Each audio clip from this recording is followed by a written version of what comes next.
Halo semuanya, kembali lagi di Jadwal. LG merupakan salah satu pemain kunci di industri smartphone dunia serta salah satu pelopor yang berkecimpung di OS Android.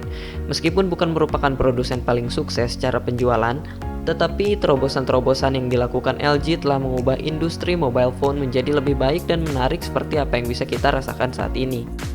Sayangnya, LG telah membuat pernyataan resmi kalau mereka mulai tanggal 31 Juli 2021 nanti tidak akan lagi berkecimpung di industri smartphone. Padahal ketika awal Januari lalu sempat tersebar memo internal yang mengatakan bahwa LG memang akan menghentikan bisnis smartphone mereka, LG sempat membantah dengan tegas melalui Head of Global Corporate Communication-nya yaitu Mr. Ken Hong. Tapi nampaknya isu yang beredar di awal Januari tersebut memang benar adanya ya. Hal ini diungkap melalui laman berita Bloomberg pada Senin 5 April 2021 yang lalu. Penutupan lini bisnis smartphone LG ini disebabkan karena menurut LG, lini bisnis mereka di bidang smartphone tidak membuat keuntungan bagi perusahaan dan bahkan terus-menerus merugi. Divisi smartphone LG sendiri dilaporkan telah mencatatkan kerugian total sekitar 4,5 miliar dolar atau 65,3 triliun rupiah selama hampir 6 tahun berturut-turut. Meskipun LG sudah menutup lini bisnis smartphone-nya, tapi bagi konsumen yang masih memiliki dan akan membeli smartphone LG yang baru yang masih tersedia, tidak akan ada masalah karena LG menjamin masih akan memberikan pelayanan purna jual, baik update sistem maupun servis HP hingga beberapa tahun ke depan.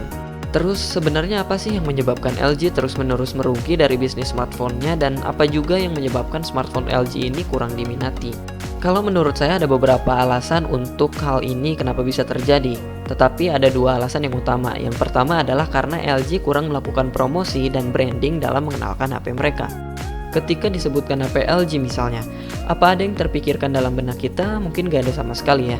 Beda cerita jika disebutkan brand lain yang populer sekarang seperti Samsung, mungkin kita akan terpikirkan AMOLED atau flagship Android atau seri Note. Atau jika disebutkan Apple mungkin kita akan terpikirkan flagship juga, terpikirkan soal kemewahan. Berbeda halnya ketika disebutkan merek LG. Meskipun di Indonesia sendiri LG telah keluar sejak 2018, tetapi rasanya ketika LG masih ada di Indonesia pun mereka tidak melakukan banyak promosi untuk HP-nya.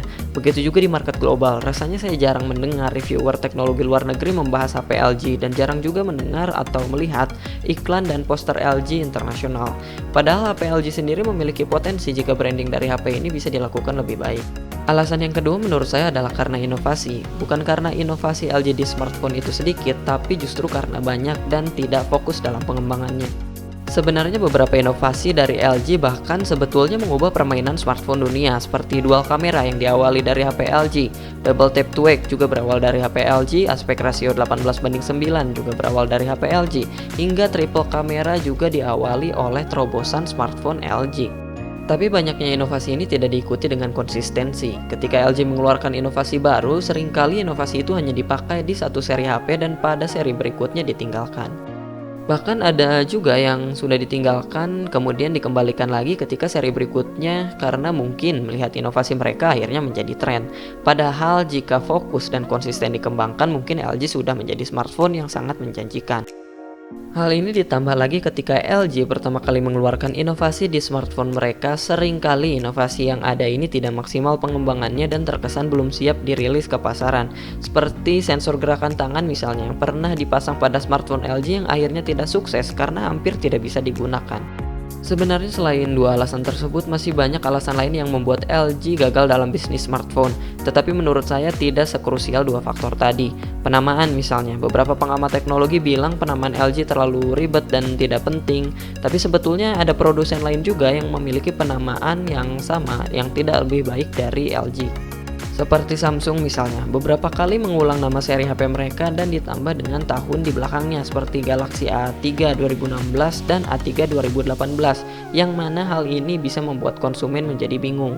Atau seperti seri Vivo yang tidak berurutan penamaannya seperti seri V yang biasanya angka ganjil tiba-tiba mau mengeluarkan seri V20. Ada juga faktor harga dan spesifikasi yang disebut kurang kompetitif yang sebenarnya menurut saya merupakan akibat dari inovasi yang banyak tadi yang menyebabkan harga HP LG seperti lebih mahal dari spesifikasinya. Walaupun sebetulnya ada bagian lain yang ditonjolkan yaitu bagian inovasi dari HP tersebut. Nah, kalau menurut kalian sendiri, kira-kira apa nih yang menyebabkan LG gagal berjualan smartphone? Coba tulis di kolom komentar ya analisis kalian. Oke, segitu dulu aja pembahasan di video kali ini. Tentunya gugurnya LG ini sangat disayangkan. Semoga aja brand smartphone lain akan menjadi lebih kompetitif dan berinovasi lebih setelah hilangnya salah satu brand inisiator dan inovator di dunia smartphone ini. Terima kasih sudah menonton. Jangan lupa like video ini kalau dirasa menarik dan bermanfaat, dan jangan lupa subscribe.